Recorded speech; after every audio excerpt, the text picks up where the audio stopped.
Hello, my YouTube family. I welcome you all to your very own channel, Next Gen Teachers.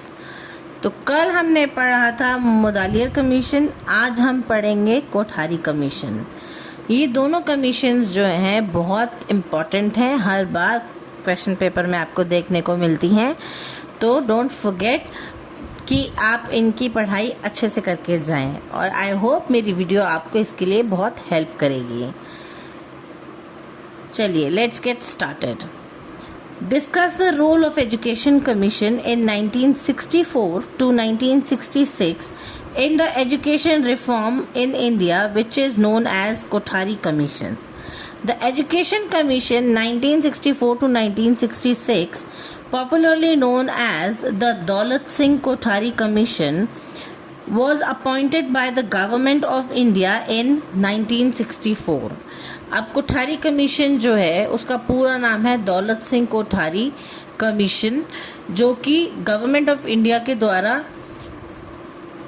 Appoint की गई थी 1964 में और इन्होंने लगभग 2 साल लगा के 1964 से 1966 तक अपना काम सबमिट करवाया था।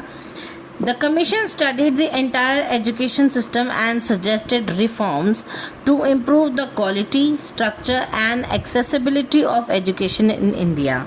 अब इस कमीशन का काम था कि ये भी जो ऑलरेडी एजुकेशन सिस्टम चल रहा है उसकी क्वालिटी को इम्प्रूव करना, उसके स्ट्रक्चर को और बेहतर करना और एजुकेशन की एक्सेसिबिलिटी को बढ़ाना। The Commission began its work on 2nd of October 1964, the birth anniversary of Mahatma Gandhi ji, symbolizing the importance of education in nation building. अब इन्होंने 2 अक्टूबर को अपना काम स्टार्ट किया था, जो कि गांधी जी की बर्थ एनिवर्सरी होती है, ये सिंबलाइज करते हुए कि एजुकेशन जो है नेशन बिल्डिंग के लिए बहुत ज़्यादा इम्पोर्टेंट है।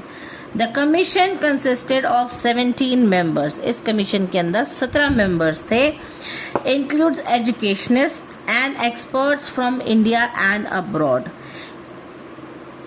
इस कमीशन के अंदर जो 17 मेंबर्स थे वो सब एजुकेशनिस्ट थे और एक्सपर्ट्स थे जो कि इंडिया और अब्रॉड से भी बिलोंग करते थे।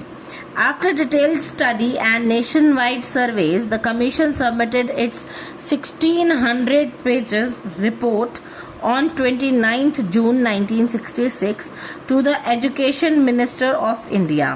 The report was titled Education and National Development, Kothari Commission Report. One of the famous statements of the Commission was, "The destiny of India is now being shaped in her classrooms." This statement highlighted the crucial role of education in the social, economic and cultural development of the nation.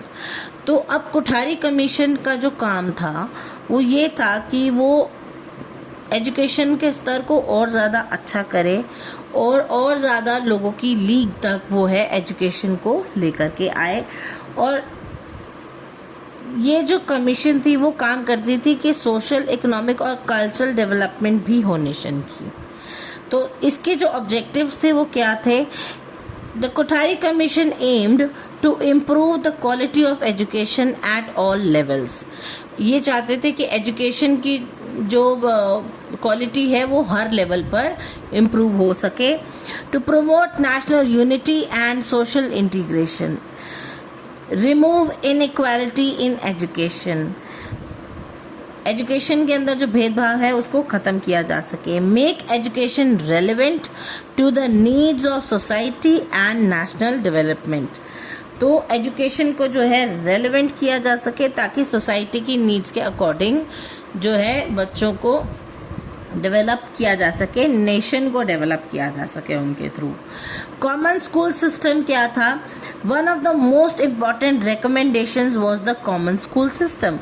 The commission suggested that all children should have access to equal educational opportunity. सब बच्चों के पास एक जैसे school जाने की opportunity होनी चाहिए। School should not discriminate on the basis of class, caste, religion and economic status. School जो है किसी भी बच्चे की क्लास, कास्ट, रिलीजन और इकोनॉमिक स्टेटस को देख के उसके अंदर कोई डिस्क्रिमिनेशन नहीं कर सकता. This system aimed to reduce social inequality in education.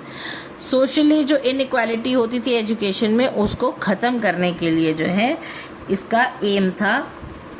तो इन्होंने एजुकेशन को स्ट्रक्चर किया कैसे, 10+2+3. ये याद रखिएगा कि 10+2+3 स्ट्रक्चर ऑफ एजुकेशन बनाया गया था कोठारी कमीशन के द्वारा. The commission recommended a new pattern of education known as the 10+2+3 system which later became the standard structure in India. तो इंडिया के अंदर बच्चा 10वीं तक पढ़ता है, उसके बाद में 12वीं 11th और 12th जो है वो वोकेशनल एजुकेशन होती है और उसके बाद में 3 साल वो यूनिवर्सिटी में पढ़ता है.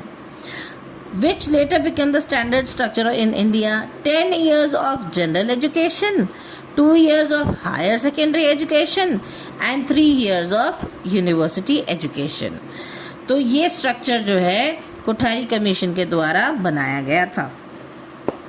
This structure help organize the education system in a systematic way. इस तरीके से जो है एजुकेशन सिस्टम को सिस्टमैटिक वे में लाने का प्रयास किया गया. It emphasizes on social and technology. The Commission stressed the importance of science and technology for national development. अब नेशन की डेवलपमेंट के लिए जो है साइंस और टेक्नोलॉजी के ऊपर बहुत ज़्यादा एम्फेसाइज किया गया. It was compulsory science education in school. Science की एजुकेशन स्कूल्स में कंपल्सरी कर दी गई. Development of scientific research. Scientific research को डेवलप करने के लिए स्कूल के अंदर साइंस एजुकेशन कंपल्सरी कर दी गई. Establishment of more technical and scientific institutions. और भी इंस्टीट्यूशंस बनाए गए जहाँ टेक्निकल और साइंटिफिक जो है एस्टेब्लिशमेंट्स हो सके. Vocational education. The commission recommended the expansion of vocational and technical education to prepare students for employment. अब ये जो कमीशन थी ये चाहती थी कि बच्चों को जो है प्रैक्टिकली जो है लाइफ के लिए तैयार किया जाए, उनकी एम्प्लॉयमेंट के लिए उनको तैयार किया जाए. इसीलिए वोकेशनल एजुकेशन सिस्टम इन्होंने स्टार्ट किया जो कि प्रेशर रिड्यूस करेगा यूनिवर्सिटीज़ पे और develop skills man power for the country. अब मैन पावर जो है वो स्किल्ड होगी जो कि हमारी कंट्री को बहुत फ़ायदा पहुंचाएगी. Language policy. अब कोठारी कमीशन ने लैंग्वेज पॉलिसी भी निकाली. फर्स्ट थिंग कि कोठारी कमीशन ने 10+2+3 का सिस्टम निकाला. उसके बाद कोठारी कमीशन ने जो है इनइक्वालिटी को ख़त्म किया और साइंस और टेक्नोलॉजी के ऊपर ज़्यादा एम्फेसाइज किया. वोकेशनल जो है सब्जेक्ट्स निकाले बच्चों के लिए ताकि बच्चे जो हैं एम्प्लॉयमेंट के लिए तैयार रहें और स्किल्ड हो जाएं ताकि नेशन को उनकी ज़रूरत पड़ने पर वो काम आ सके. नेक्स्ट था language policy. Now the commission recommended the 3 language formula which includes regional language, Hindi and English. अब रीजनल लैंग्वेज जिस भी रीजन में बच्चे पढ़ते हैं उस रीजन की लैंग्वेज जो है वो बच्चों को स्कूल में भी पढ़ाई जाती थी. हिंदी भी पढ़ाई जाती थी और इंग्लिश भी पढ़ाई जाने लगी. तो ये 3 सब लैंग्वेजेस जो थी बच्चों को आनी ही आनी चाहिए थी. तो ये जो है लैंग्वेज पॉलिसी कोठारी कमीशन ने रेकमेंड करी थी जिसे हम 3 लैंग्वेज फार्मूला भी कहते हैं. This policy aimed to promote national unity and linguistic development. तो ये जो है लिंग्विस्टिक डेवलपमेंट और नेशनल यूनिटी को प्रमोट करने के लिए किया गया था. Now teacher education. The commission emphasize the improvement of teacher training and status of teachers. It recommended better teacher education program, high salary and better service conditions, continuous professional development for teachers. तो teachers के लिए जो है अच्छे programmes निकाले गए ताकि teacher trainings हो सकें और टीचर की जो है प्रोफेशनली जो है कॉन्टिन्यूसली टीचर जो है अपने आप को डेवलप कर सके. ऐसी भी हेल्प हुई और टीचर्स को हाई सैलरी और बेटर सर्विस कंडीशंस भी दी गई ताकि एजुकेशन के अंदर जो है कोई प्रॉब्लम ना आ सके और टीचर्स जो है पूरे मन से बच्चों को पढ़ा सकें. Educational equality, the commission stressed the need to provide education to socially disadvantaged groups such as scheduled caste and scheduled tribes. अब एजुकेशनल इक्वालिटी जो है इस कमीशन ने दिलाना बहुत ज़रूरी समझा क्योंकि scheduled caste, scheduled tribes, women और रूरल एरियाज या फिर इकोनॉमिकली वीकर सेक्शन जो हैं वो अक्सर एजुकेशन से वंचित रह जाते थे. लेकिन इस कमीशन ने इंश्योर किया कि ये सभी जो है SC, STs, विमेन और रूरल एरियाज़ के या फिर इकोनॉमिकली वीकर सेक्शंस जो हैं वो अच्छे से एजुकेशन ले पाएँ, इनको इक्वल अपॉर्चुनिटीज़ मिल पाएँ by giving them facilities and scholarships. और इनको स्कॉलरशिप और फैसिलिटीज़ प्रोवाइड करवा के ये इंश्योर किया गया कि उन्हें इक्वल अपॉर्चुनिटीज़ मिल रही हैं एजुकेशन के लिए. Educational planning and funding. The commission recommended that the government should increase spending on education. इस कमीशन ने ये भी बताया, कोठारी कमीशन ने ये भी बताया कि गवर्नमेंट को जो है एजुकेशन के ऊपर ज़्यादा पैसे स्पेंड करने चाहिए ताकि एजुकेशन सिस्टम अच्छा हो सके. अगर एजुकेशन सिस्टम अच्छा होगा तो अनएम्प्लॉयमेंट ख़त्म होगी, अनएम्प्लॉयमेंट ख़त्म होगी तो देश की तरक्की होगी. It suggested that 6% of the national income should be allocated to education to improve infrastructure and resources.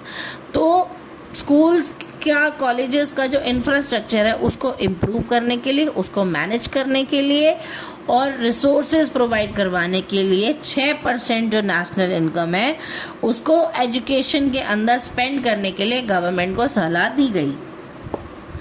इसका कंक्लूजन है the Kothari commission 1964 to 1966 played a crucial role in shaping modern education in India. Its recommendations lead to major reforms such as 10+2+3 system, the 3-language formula system, emphasizes on science education, vocational training, equality in education. These reforms laid the foundation for the development and modernization of Indian education system. अब Kothari commission ने 10+2+3 system निकाला, 3 language system निकाला, science और technology की education देने को महत्वता दी, vocational training करवाई गई और इक्वालिटी करवाई गई एजुकेशन में ताकि जो है देश हो सके, मॉडर्नाइजेशन की तरफ जा सके इंडियन एजुकेशन सिस्टम. तो ये था आज का टॉपिक. आई होप आपको मेरी क्लास अच्छी लगी होगी. अगर आपको मेरी क्लास अच्छी लगती है तो please do like, share, comment and don't forget to subscribe my channel. मिलते हैं नेक्स्ट वीडियो में, तब तक के लिए थैंक यू.